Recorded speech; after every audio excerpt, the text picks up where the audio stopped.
Hello and welcome to episode 4 of Shared Discovery, the show and podcast dedicated to sharing all the exciting and enjoyable aspects of games and gaming. I'm your host Victor, and today I'm once again joined by my co-host Xander. How you doing? Pretty good. We're back again Yeah. to talk about something we're both passionate about. Very. And I want you to guess. I'll give them what it is. one guess. Pokemon. And we got to get this out of the way. How do you say Pokemon? Pokemon. Pokemon. Pokemon? Pokemon. Pokemon? Pokemon. Okay, Pokemon. How to say Arceus? Arceus. Arceus. Arceus. Okay. I would say Arceus. Really? Or the only thing I won't tolerate is Pokemans. That's what my mom used to say. What my dad still says. As long And as he plays Pokemon Go. there's a mon at the end, right? Okay, anyway. So today specifically we're talking about Pokemon gaming. Yes. Right. What does it look like to be a Pokemon gamer? What types of Pokemon games do we recommend for new players and franchise players, whatever it might be? But I think a good starting point for us is to back up, and I want to ask you, what was your first experience with Pokemon? Like I said in last week's episode, it was playing Pokemon Go. Like taking my mom's. I specifically remember the first time I ever played it. We were at the Gun Lake campsite, and I just took my mom's phone, downloaded Pokemon Go. Yep. And she still has it on her phone. Yeah, that was it for me too. My phone couldn't handle Pokemon Go, so I took my partner's phone at the time. I was like, I'm playing. Sorry, you can have it back in a Because my couple mom hours. still uses that account. Nice, solid. You hooked her up. Yeah. How many hours do you think you've played Pokemon Yes. total? Yes. I'm gonna say over 1,000 hours. Oh, easily, right? Easily. Easily. I think You probably that have platinum version over there, just that one, I think I have 270 hours on, and I'm at the 5th gym. That's one of my shiny hunting games, so. Pokemon Legends Arceus, which we might pull up later. Yeah. I have over 300 hours in alone. Nice. That's all shiny hunting. Yep, solid. Which we will get into. Same. I'm well over 150 in that game, but it's like every single game, well over hundreds. Oh, Probably yeah. thousands. Probably my most played franchise, Absolutely. to be honest. Mario doesn't have the same kind of replayability as Pokemon Go. Yeah, so Or not just Pokemon that's Go, a but very good point. So we're going to be talking about the replay value for games. What has kept us playing these games so long over the years? Why do we have so many hours? What is it? Is it just nostalgia, or is there more there? these things. Those little critters. That's the major part. Pokemon are adorable. Yes. Even this guy.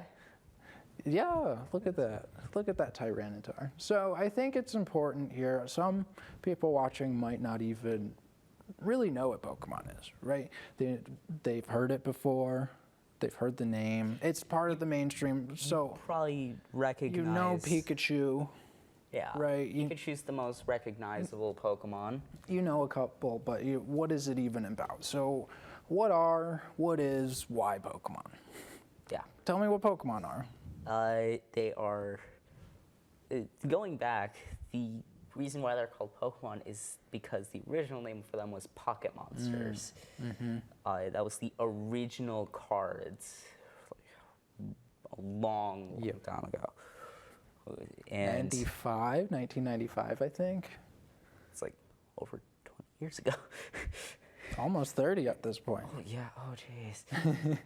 Don't remind me.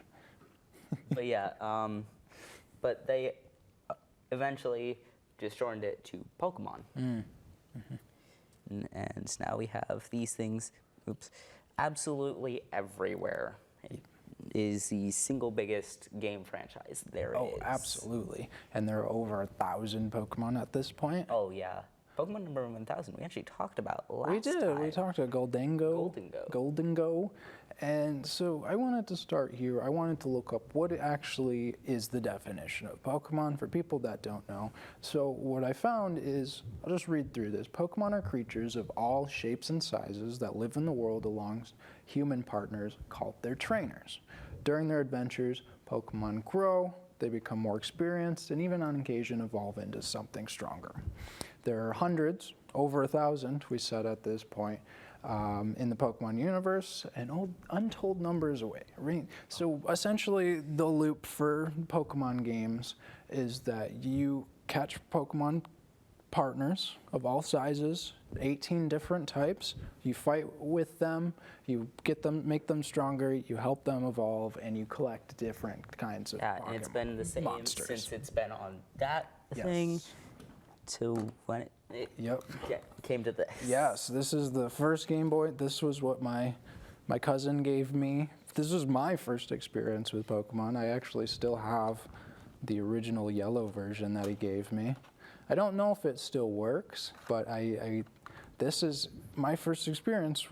It's all kind of jumbled together because it's been, but he's like, here, play this, right? I'm like, okay, sweet, and been hooked ever since. And then there's this, which is one of the newer ways to play Pokemon. Switch. It has some of the more recent generations, Gen 8 and Gen 9, when that only has like Gen 1. Do you want to grab my Switch real quick? Just show the difference. Yeah, this is a Switch Lite. This is a full-sized Switch. Yes. And we can actually just like... So what's really cool about this is the original Switch that came out a few years ago, and this one is the one that's more like the console type that you'll hook up to your TV. But that's what that's for. That's what that's for. So a lot of the games that we're going to be talking about today, that when we refer to a Switch, this is what we're referring to. If we're talking to Game Boy, we're going to refer to something that looks more like this. And if we're talking DS, yes. So we're going to be talking about a lot of consoles, a lot of Pokemon today. But I wanted to hear at the beginning, we defined Pokemon, what they are. I want to also talk about, when you get into Pokemon and game, you'll hear mainline games, core games, the main series, and then you'll hear spin-offs. So I want to talk about the difference of those at the beginning. So, because we're going to be referring to those throughout. It's like, this is the main game. This is a spin-off. What does that mean, right? So what is a mainline game? Mainline games are the bigger titles that come out. Like, if I pull it up. Like Pokemon, right? Yeah. I said Pokemon. So yellow version here. So this yellow version is the very first mainline game, and these games are going to have the core loop, the core style where you play as a Pokemon trainer. You start with no Pokemon. A professor will give you a Pokemon, and then you set on a journey to get more. And the story usually involves stopping some evil organization that uses Pokemon for nefarious deeds. You're going to defeat 8 challenges, which are called gym challenges. You'll get badges, and then you'll defeat the Elite Four to hopefully become the Pokemon Master. Pokemon Champion. Pokemon Champion, you're right.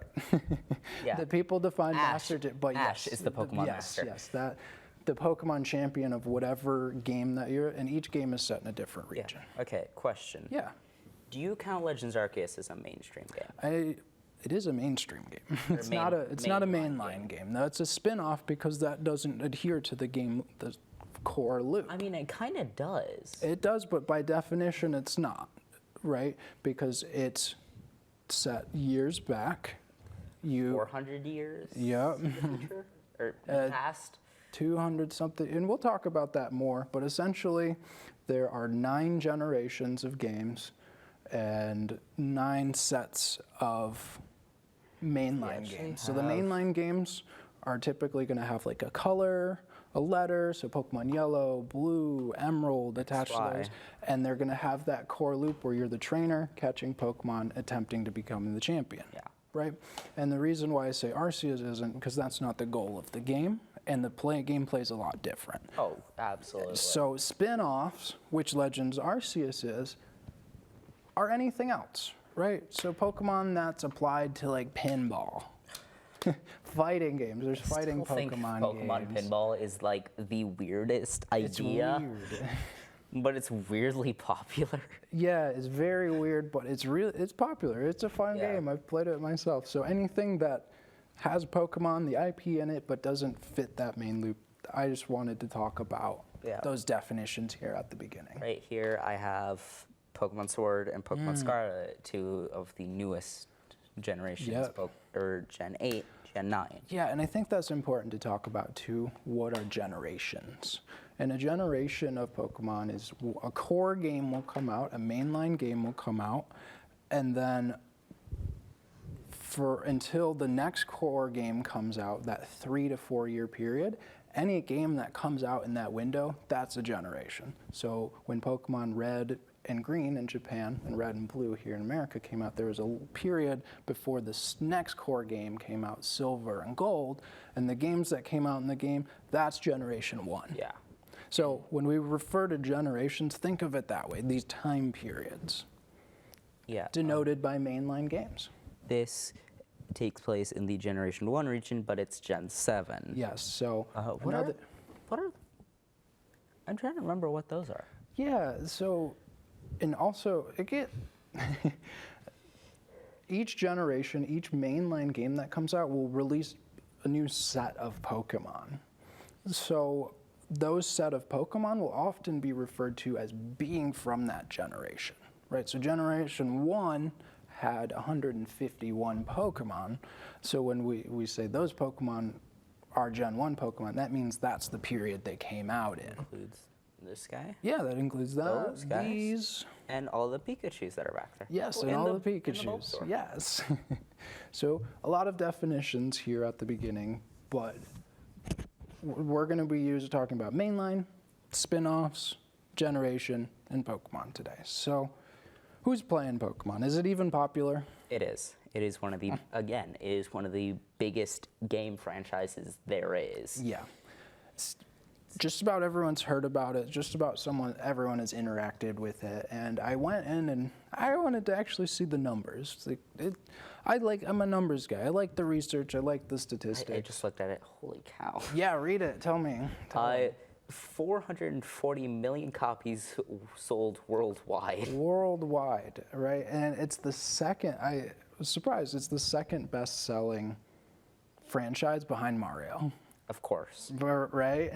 440 million. That's absurd. And it's because of that and because of all of this, it's the highest grossing media franchise ever at $90 billion. Roughly $90 billion revenue. And then Pokemon Go, I told you to put those away. Snacking on the show. That's okay. Pokemon Go is the most downloaded game app ever. It's been downloaded over 1 billion times, and there are still over 78 million active players with over 800. I'm one of them. Hey, yeah, me too. With over 800,000 of those just being in the U.S., right? So if you play Pokemon Go, you can find people that play, which is so cool. And then the trading card game, so the physical game, the non-video game, there have been sold roughly 43.2 billion cards, the second best-selling game of all time, behind Yu-Gi-Oh. Wait, really? Yu-Gi-Oh's? Yu-Gi-Oh sold more. I was surprised too. I would expect Magic to have sold more. That's what I thought. I genuinely am surprised there. I'm sure that Magic is probably number 3, but yeah, isn't that probably crazy? is. I Can't really think of any other ones. Right? Those are the big 3 card games. So, and the last statistic we have here, so you've played the games, you played the mobile game, there's the trading card games, and then the Pokemon anime is huge. So, It actually just kind of finished. yeah, they did finish the main series Finally with the finished main. Ash's arc. Yeah, the main character that was released back in who started the series back in the 90s. He just finished his story Yeah. after 25 years. And he's been 10 this whole time. 10 the whole time.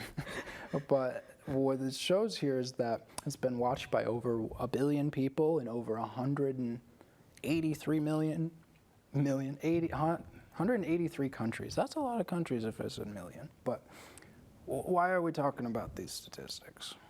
I don't know. To set the framework here that it's huge. Yeah.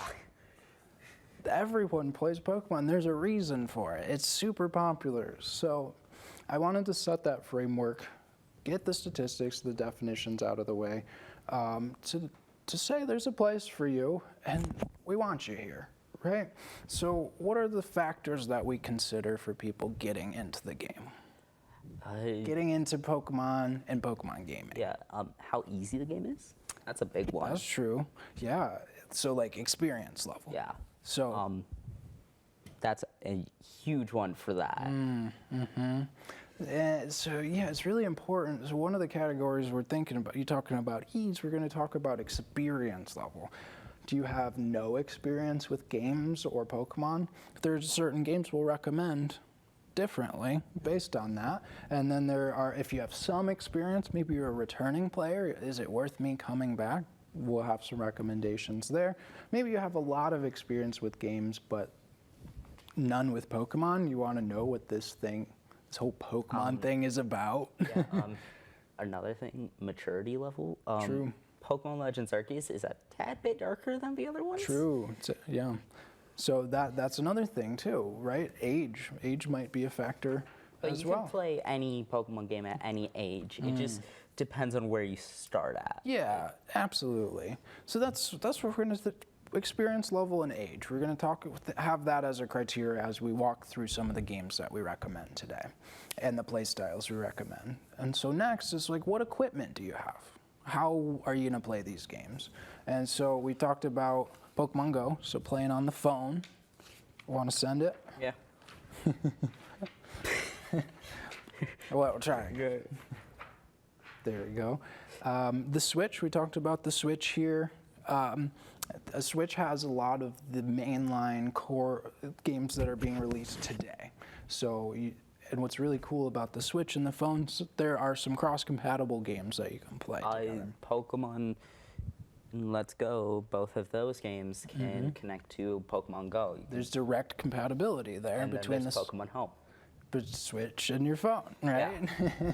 And so... And Switch games to other Switch games. Oh yeah, absolutely. You can play with other people with your Switch game, and you can trade between the games. That's a huge mechanic for collecting all the Pokemon. Which there was something on the DS, I believe, that was very similar to that. Yeah, they had the Union Room, I believe, for some of the games, and they have direct trading, Wi-Fi trading, and yeah, with this thing, oh yeah, there's this a port. port, you would put a cord in, and you would connect it to a different one. I should have brought that cord. I have it. Oh, you do? I do have it still, but yeah, We do have a game. there's a port here. So the way that you would trade games for the very first 3 generations, I believe, you would directly connect your Game Boys to each other to trade Pokemon across the games. Yeah. So these are, so the phone, the Switch, these are ways to play modern games, but the older generation consoles, we have the Game Boy here, we have the DS's, which you can see there. There's a few generations of those. Grab the odd one. Yep, we have. The slab. Yep. I call it a monstrosity. So there are a few different variations of the DS, but this allows you to play the games roughly from 2006 to 2016. And actually, you can put Game Boy games. In some of these, yeah, you can play Game Boy games. So these are going to be the older generation consoles, and along with the GameCube over there, that purple cube, and then the Nintendo 64 as well, which we don't have on display today. Missing the stylus for this one. Yeah, I got that one, hand-me-down one. Oh, okay. So those are the consoles that you can play most of the games on. We'll bring it up here, we won't talk about it too much, but on computer you can play what are called ROM hacks. It's debatable the legality of them. A lot of people say that if you own the physical copy, so since I have the yellow version, I can play the ROM hack on emulators, right? But every forum says something different. I wanted to put that here. We're not advocating to do that, Yeah, but but- I want you to know that they're available. Don't break the maybe against the law. Exactly. Do your own research when you do that. So maybe you're a returning player and you have a bunch of old cards. Do you think you can play the card game with your old cards if players wanted to? Can you hand me my? Oh yeah, absolutely. Yeah, thank you.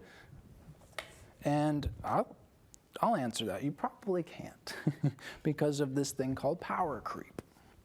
And power creep means that as the longer a game lasts, so the card game came out in 96 or something like 95, that. 95? 91? Yeah. So something like that. And they've been making cards ever since. The Pokemon get gradually stronger and stronger. This guy first. Yeah, so you're going to have cards that look very different, much powerful, and your cards probably won't be able to compete, right? But those older cards are more expensive They might and have rarer. They might have value for not playing with them, but for collecting them, and that's how some people choose to engage with the old cards. Yeah, I don't play the Pokemon TGC, but I love collecting them. Yeah, This same. thing can die. Okay. I Goodbye. don't like Jinx. Okay. So we're going to think about your experience level. We're going to think about what equipment you have. And then we're going to think about what style of gamer you are. Kind of what we talked about in last week's episode when we were going through different personas and types of gamers. We're going to keep that in mind. Are you a casual gamer? Do you want to just fill the time? There are games that we'll recommend for that. Are you an achiever? There are ways that you can really maximize the game. You can collect everything. You can speed run. We'll talk about those styles too. I'm still confused how you speedrun a Pokemon. We'll talk Especially about- the older ones. We'll talk about Because that. those are very linear. Yeah, and people are still making innovations with speedrunning. It's really cool. Like the only way I can think of is glitches. Yep, there's a lot of that. So we'll talk about that too, Saru. The last thing we'll consider, the Fampy in the room, the elephant in the room, is the cost. Right? We won't dwell on this too much, but we will give some free games. We'll talk about if you're gonna have to spend a lot on this game to get a lot of. Yes, the TCG is gonna be more expensive. So those are the criteria we're gonna focus on today, as we recommend games. But what is the first game that we recommend for brand new players? It's a good starting game.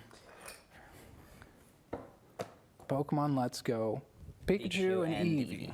And I think these are wonderful, and I think these, in conjunction with Pokemon Go, are two awesome starting points for games. Start with both at the same time is the best And way I think you even said you started with Pokemon Go and were able to migrate to Let's we Go. actually got Let's Go Eevee along with our first Switch, Yeah. which actually ended up breaking, sadly. We still have it. We just need to fix it. Yeah. Again. So we've brought up Pokemon Go a few times, but what is it? What kind of game is Pokemon Go? I would show you guys, but my phone's almost dead. That's okay. I got it listed right It's here. a game where you can actually go. You actually have to go outside. I know most gamers don't like going outside that much, but you have to go outside for Pokemon Go. Yep. One of the big things is walking, hatching eggs. Yep. You go out to catch different Pokemon. It's been Pokestops to Yep. get items. There's a lot of battling, although you don't have to. Sure. It helps, especially if you put Pokemon in gyms, you can get coins to. Sure. So the gist of what you're saying here is that it's a free mobile app that uses your GPS, Yeah. where you physically have to go to locations to find Pokemon that you'll see in the world. You catch them that way. There are things called Pokestops that give you resources like Pokeballs and items and berries.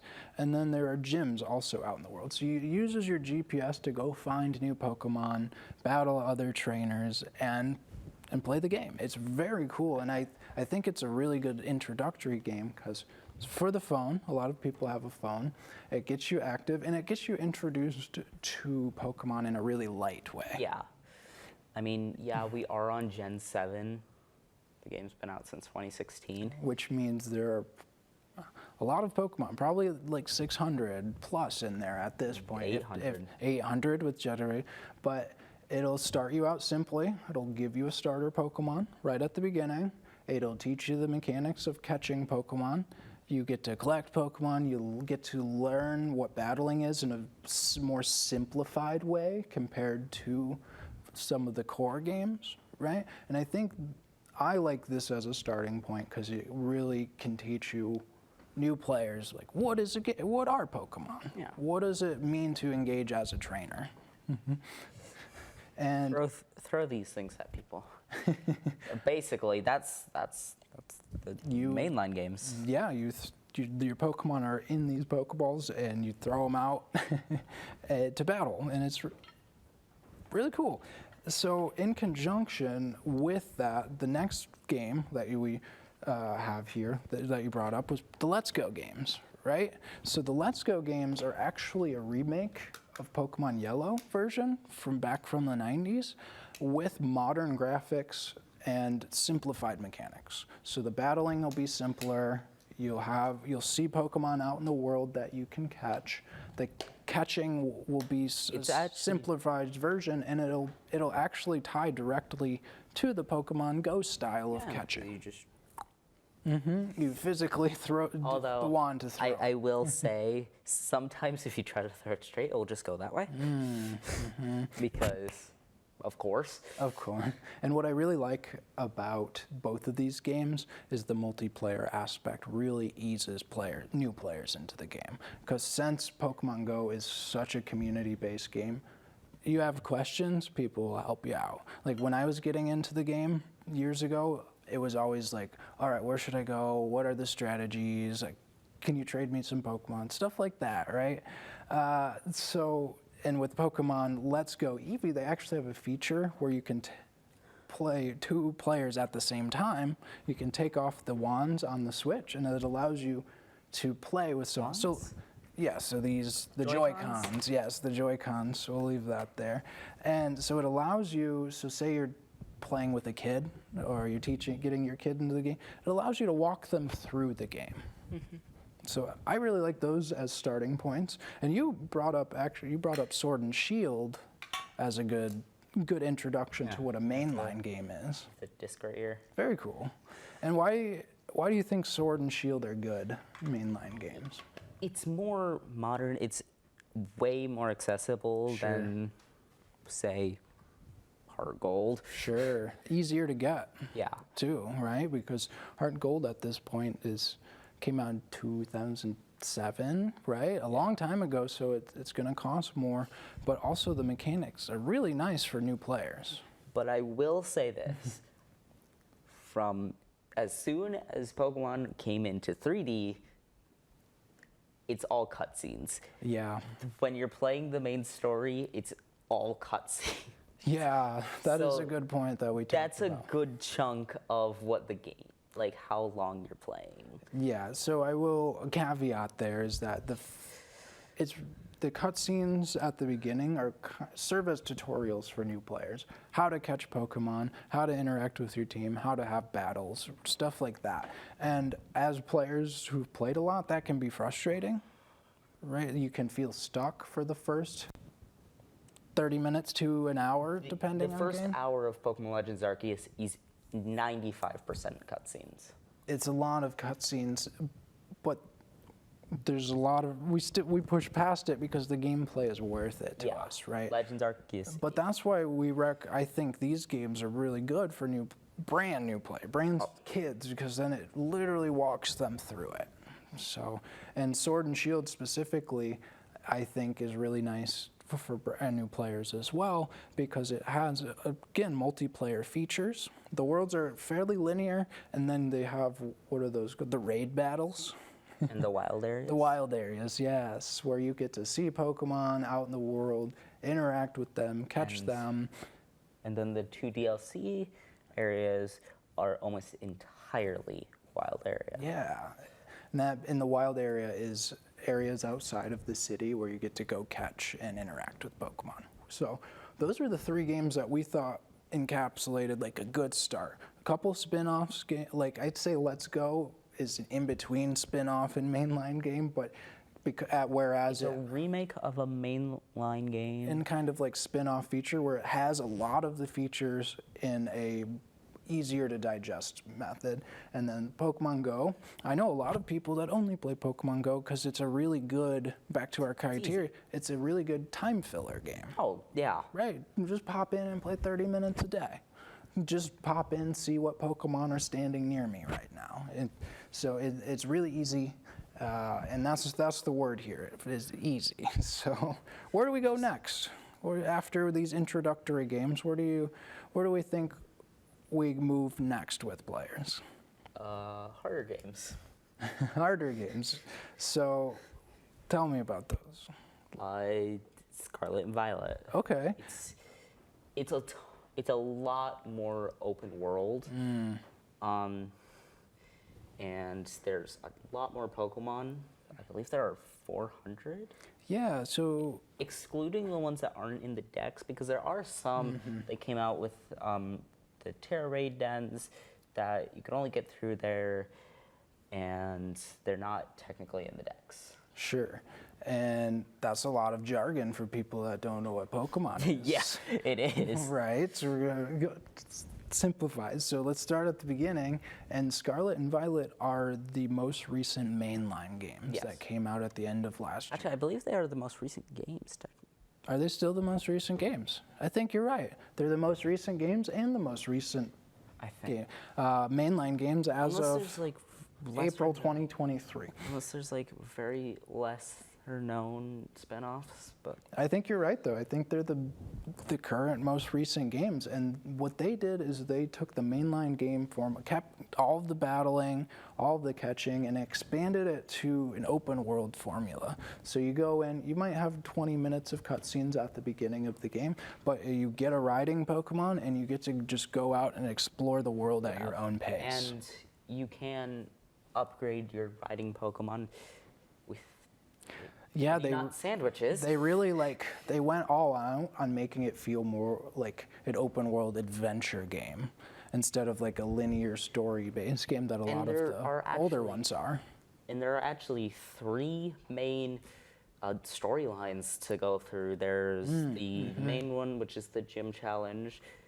There's the Titan one, going around beating all the Titans. That's how you upgrade your Koraidon or Miraidon. Yeah, that's how you upgrade your riding Pokemon. And throughout the game, as you complete these adventures, these missions, your riding Pokemon will evolve so you can swim, you can sprint, you can jump fly. higher. So this really is good for the explorer type players, the players that want to find all of the secrets in the world. And the game fills the world with these secrets. Like they hide Pokemon and they hide little coins that allow you to unlock the Golden Go that we were talking about earlier. So that if you get a Switch, if you had the Let's Go Eevee, and you've tried Sword and Shield, or maybe this is more of your cup of tea. Sword and Shield's a little bit more linear and less open world, so maybe you would like the Scarlet Violet if you like the more open world adventure style game. Yeah.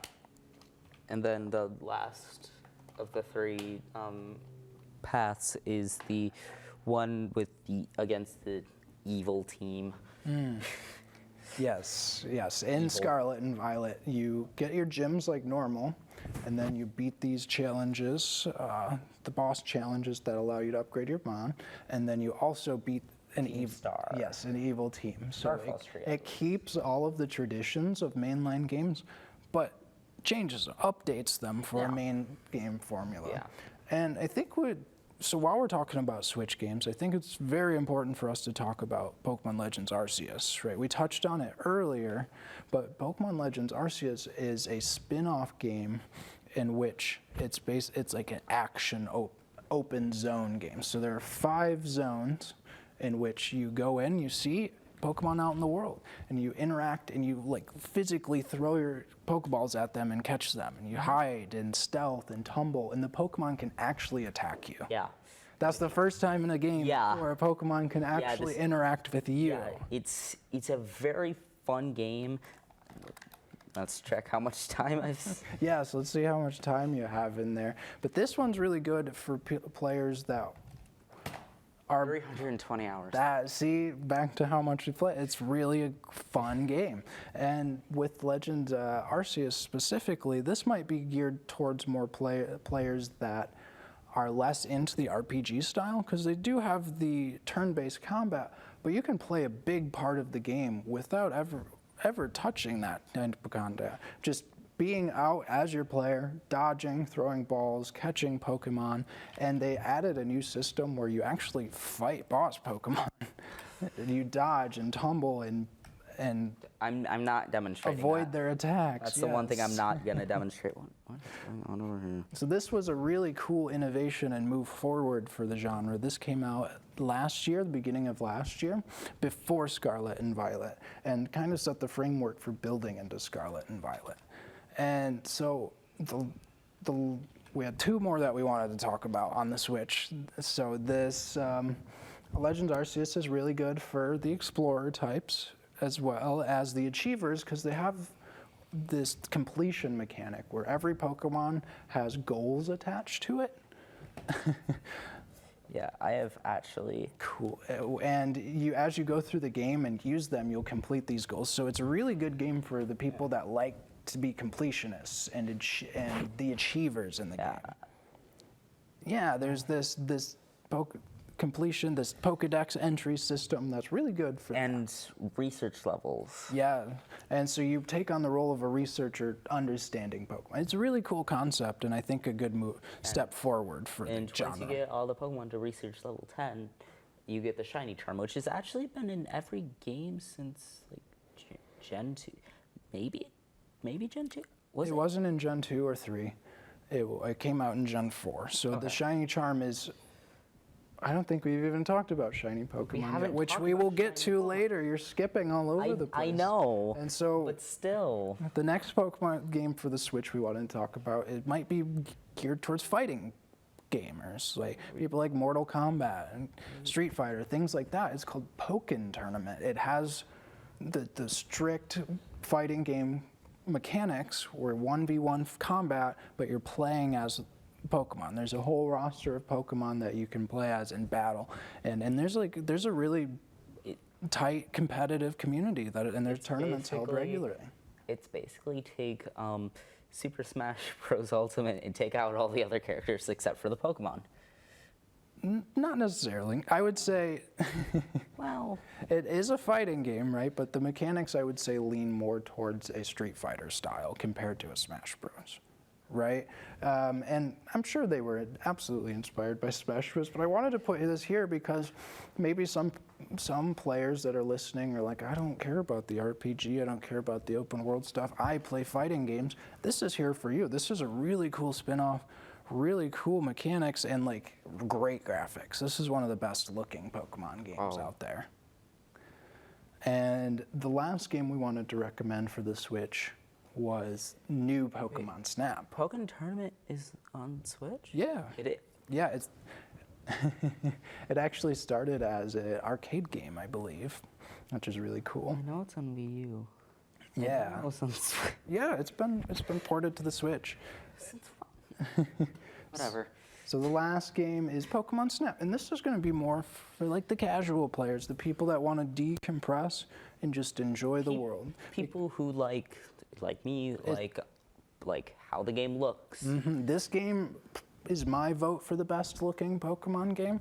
It is you take the role of a Pokemon photographer, and you go into nature exhibits in like a little safe pod, and you just go into on this pre-designed trail, and you take pictures of Pokemon in their natural environment. All you can do to interact with them is throw them fruit and make noise and like play your flute. And you get to try, and you take pictures and you try to see them do unique things. Yeah.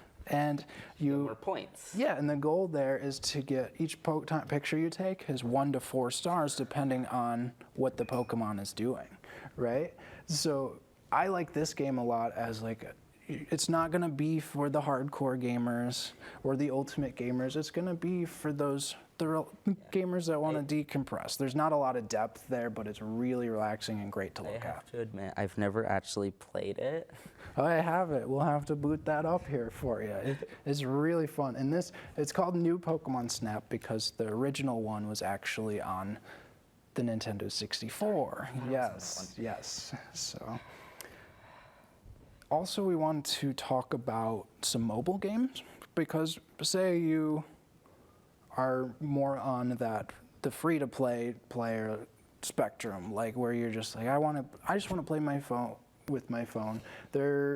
I like Pokemon Go. Are there any other Pokemon games you recommend for the phone? What do you think about Pokemon Quest? The weird geometric one? Yeah. It's very unique.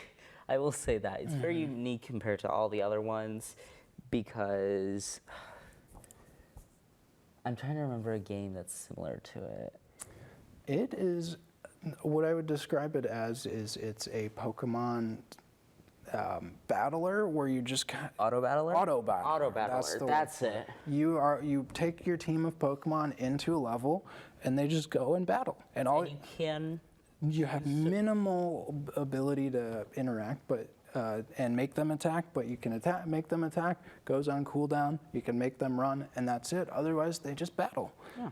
And you can go on these expeditions, these quests, but it is definitely the free-to-play format where you have a gauge of expedition gauge, and you can do 5, and then when you run out, you have to wait 30 minutes to do it again, but you can pay to do that to speed it up. So I think this fits the time filler category really well, where you come back after a few hours, you can do some more expeditions, and then that's kind of the way you play it. And it has a very unique style. It does. It does have this really soft cube-looking style, which I like a lot.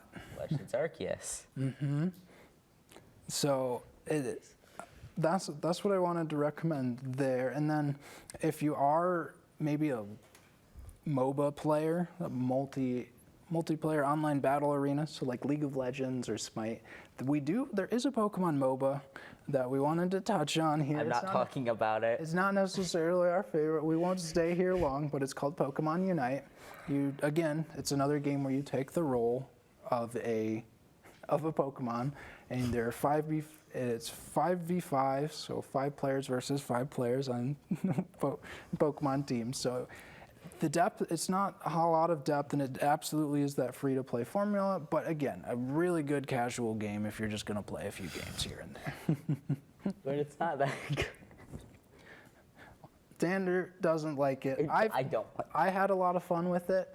I don't think if you are one of the someone that really wants to extract a lot of depth out of it, one of those hardcore gamers, there's not a lot there for you. But if you're like, I like to play Lucario, this is fun. That might be it for you. I like to play this specific Pokemon. Do you know the YouTuber Alpharad? Maybe a little bit, yeah. He did a Nuzlocke with it. Interesting. That's really cool, and we're going to talk about that soon. Oh, so lovely. the last thing we need to talk about are the old gen consoles. So we've been touching on those a little bit. We have the DS, the Game Boy, the GameCube, and these are going to cost more money to play. Just to get that out there, they're going to cost more money to play, but we do absolutely recommend giving older generations of games a try because there's over 20 years of content there. Oh yeah, 25. Right? 26. So many years of content there. So I think that the old gen conversation will come up as we talk about the ways to play Pokemon. So I'm going to send this here. And keep messing up. I think this is really important. It's like, okay, we know the games. What keeps you playing so long? Can we talk about my favorite one first? What is your favorite unique way of playing Pokemon? Shiny hunting. Yes. So this is a way that people collect. And we've touched on it a little bit last episode, but shiny hunting is when every single Pokemon you encounter in a game has a small chance of appearing an alternate color. And for generations 1 through 5, the odds are 1 out of 8,192. Oh, not Gen 1. Gen 2 through 5, thank you. And then the modern odds, 6th gen on up, is 1 out of 4,096. So every time you encounter a Pokemon, there's a 1 out of 4,096 chance that it appears its other color. And there are ways to improve it. There are shiny hunting methods. Yep. Starting, like, there's the Masuda method, which is kind of interesting. There's just playing Legends Arceus. And shiny hunting is a huge community has emerged out of shiny hunting, where it's the people that want to achieve, they want to collect something, they want to show off their accolades, their trophies, and that's really what they are, because they don't improve the stats of your Pokemon at all. They just look different. They look cool, and it's like, I put in the time, I reset, I got a new Pokemon. Actually, I do know there is one Pokemon where it's good if you have it shiny, if you're doing competitive. Tatsugiri. Okay. Because you don't know which Tatsugiri it is. Oh. So it's going to boost your Dondozo in a different way. That's cool. That's really cool. Yeah, Wolfie VGC. Yeah, so this is oftentimes people will go back to old generation games or pull out their old generation games because they want a shiny hunt. They want to get to see what the sprites look like for Pokemon in those older games. What does this alternate color look like? So that's a huge form of replay value. And the absolute best one is Garchomp. That, and the quality of shinies varies too. You know, Pikachu here is gonna be like a darker orange, right? But that's not much different. But if you look at these two here, this one will be green. Its shiny is very different, and then this one here, the little rings on it are blue. So it varies in the quality of shiny. And then that is a shiny Pokemon. This is a shiny Pokemon. Yep. It's usually blue. Its regular color is blue, right? And so that's a huge way for people that like to collect and collect accolades, the achievers out there, to replay value. Do a shiny encounter? No, I won't do that. Just one. Just one. And one of the ways that people will shiny hunt is they'll do what's called soft resetting. So they'll save in front of the trainer or the place that they get their Pokemon, check if it's shiny, restart the game, and do that until they get one.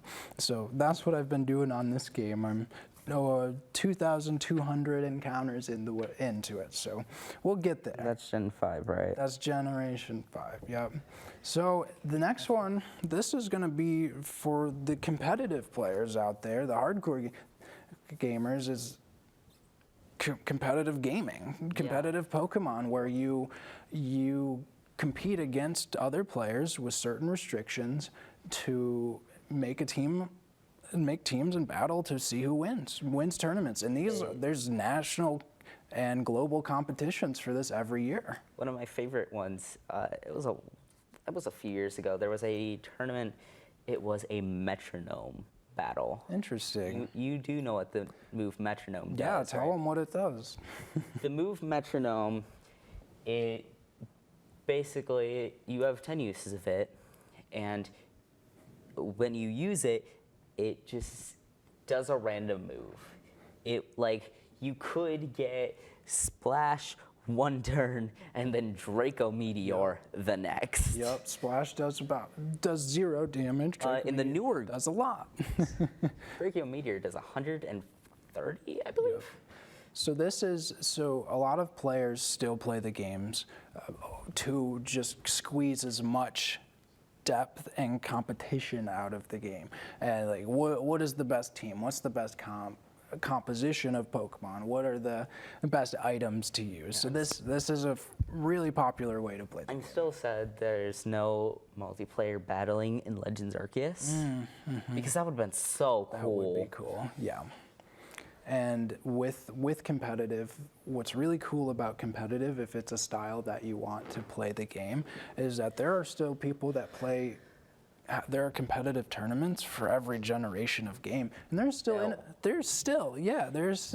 So you could play like a third generation tournament, and there's still innovations that are happening with Pokemon that came out 20 years ago, right? And games that came out 20 years ago. So that's kind of like in Generation 8, there was a ability which basically gave you stab on every move you used. You got to remember you're using jargon. Yeah. Here. So if you say something, you got to explain it. Stab means super effective, which is like one type beats another. Like it does more damage to that one. Like water does more damage to fire. Stab stands for same type attack bonus, right? So if a Pokemon that is a fire type, for example, here uses a fire move, that will do a little bit more damage than, say, if a psychic type uses a fire move.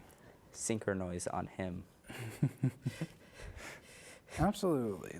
So that's what stab is. You got to remember. Yeah, I this forgot is for new it was people. different. Yes. I forgot those two are different. Yes, and then super effective means that every type of Pokemon, all 18 of them, have certain weaknesses. Think of it as a giant game of rock, paper, scissors. Very giant, complex games. So example, like a really easy example is the fire types here are going to be weak to water type. But beat grass type. But beat grass type. So that is the classic triangle.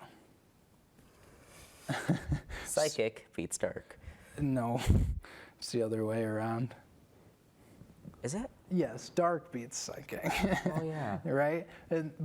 But these combinations are always happening, and that's what the competitive players are looking for. And you do forget them. To get those advantages. You do forget them. Right? So the next category we have here are called challenge runs. So you have things called Nuzlocks, which was invented by a player in the community where it's an alternate set of rules for when you play a mainline game where you have to catch the first Pokemon you see in an area, and if you have to name it, and if it faints, typically when a Pokemon faints in a game, it'll just be revived at the Pokemon Center, free healing. But the alternate rule for Nuzlocke is they die. They die. You have to release them. Some players don't. Some people don't. They will leave them just in storage, but that's an alternate way that's really popular for players to replay the game, especially some of the easier games. This style makes it a little bit more challenging. I will absolutely never do a Nuzlocke.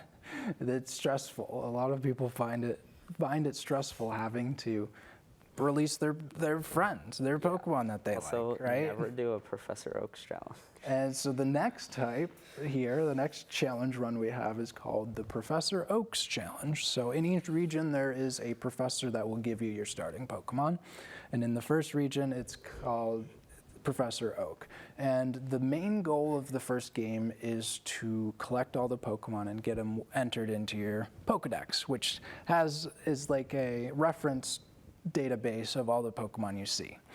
And for the Pokemon Professor Oak's challenge is the goal is for every gym challenge, all the Pokemon you can catch before that, you have to catch and get to the max. Yep, the max form of each of those. So that gives you the goal of I have to catch this many Pokemon before I can move to the next. Oh, look, so I can catch a Dratini before the first gym. So think about to last week, the planners, the achievers, people set very specific goals for themselves to complete there. Yeah. And then we have speedrunning. And speedrunning exists across all games. Really, and it's emerged. Not all games. A lot of games. Physical games, there's not That's really. true. Yeah, how do you speed run physical? How do you speed run a Magic game? Yes, yeah. No, that's just called on. competitive. Timers on, right? Speed running chess. Speed running in video games is when you take a game and you try to beat it as quick as possible. And it's emerged in Pokemon. And in some games there is different categories. Like in a game I mentioned last week, Pokemon Legends, no, Legend of Zelda Breath of the Wild. A good speedrun I love that exists is all dog treasures. You have to go around and feed every single dog Oh, wow. and get the treasure chest they lead you That's to. super cool. Yeah, and speedrunning is very creative too. Some people will set the arbitrary goals for themselves. So like Pokemon in a main game, the general speedrunning is how fast can I beat the game to get, and by beating the game that means defeating the champion and becoming the champion yourself. Scarlet and Violet takes a while. Yeah, and so that's if you are someone who likes to challenge yourself against other players, right? Speedrunning might be the style for you, right? Check it out. And people are constantly talking, like there's always people discussing strategies for speedrunning, improving their times. And this goes for all of the styles that we've talked about. There's always forums, there's people on Reddit talking about, there's YouTubers always doing cool challenges like this. Yeah. Like I know there's 2 YouTubers that have like a tournament for that kind of stuff. Like they just keep doing different challenges and different games. Keep pushing each other. The friendly competitiveness out there. And so the last, I guess this isn't a challenge, but this is one of the main goals that the game gives you, is to complete the Pokédex, right? The in-game system that tracks how many Pokemon you have and gives you the data on them. Each game wants you to complete that, but it gets harder and harder each generation because more Pokemon come out. I've only ever done it on Pokemon Legends Arceus. Yeah, and so a lot of people will challenge themselves to fill that up and then fill up their PC or their storage with each individual Pokemon called a living dex. And that's a completionist method. There's even a subcategory of that, a shiny living dex, which is even harder. That's combining the shiny hunting, so getting a unique shiny version of every Pokemon. That's even harder. Including like one for each Pokemon in a line. And the last style I had here, I thought it was good to just recommend this here, is we've talked about a lot of games, the pros and cons of a lot of games, where we recommend to start, but I think it's worth just experimenting with older games. Oh, yeah.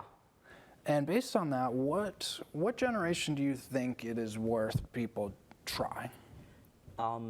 Any Gen 1 game. Really? Like, seeing, like, if you've played, like, Pokemon Scarlet, Pokemon Violet, if you play, like, Red, Blue, Yellow, see where the games came from. how far the games have come. One of my favorites is actually Crystal, which is Gen 2. Generation 2, yeah. So you recommend going back to see how the games have evolved and seeing what mechanics you might like in those games. Absolutely. Yeah, I like that. I love in Crystal, when I played it, it was, I basically played it for the odd egg, which is an egg you get at one point. It hatches into one of the baby Pokemon that were released. Sure. But it has a increased chance to be shiny. So solid. I saved in front of the guy who gives it to you.